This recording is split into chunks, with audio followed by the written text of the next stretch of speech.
Баршаңызға сәлем. Бүгін өзгеше дәмді булочка дайындайтын боламыз.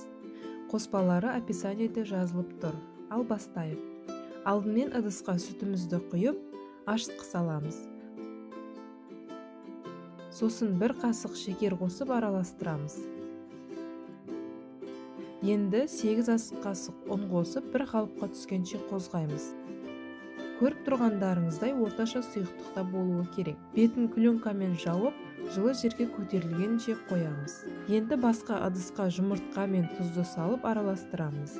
Қалған шекерімізді қосып, ерігенше қозғаймыз. Ертілген сары майды қосып, тағы да араластырамыз.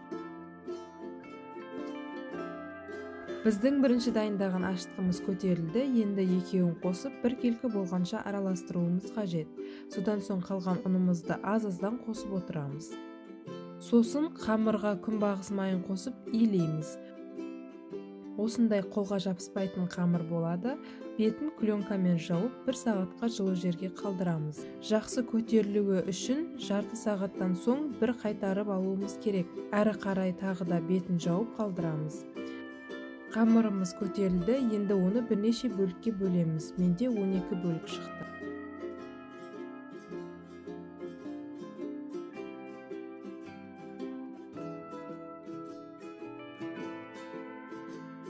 Булочкамыздың жұмсақ үлпілдек болуы үшін бетін пленкамен жауып, тағы 10 минутқа қалдырамыз.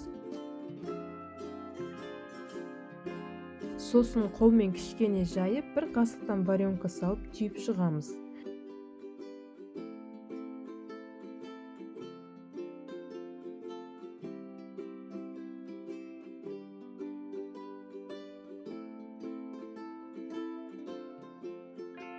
Табаға күнбағыс майын жағып, булочкаларды салып 20 минутқа қалдырамыз. Осы аралықта себінді дайындап алайық. Сары май, шекер және ұнды салып, мынадай себінді пайда болғанша қолмен араластырамыз.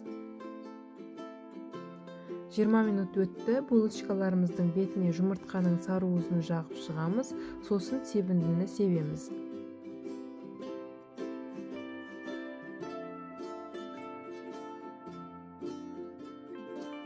Духовкаға 180 градусқа 25-30 минутқа қалдырамыз.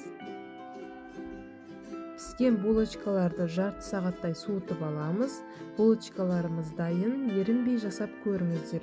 Рецептім ұнаса лайк басып, пікір қалдырыңыздар. Каналыма тіркелуді ұмытпаңыздар. Алдағы уақытта түрлі рецептлермен бөлісетін боламын. Күтіңіздер.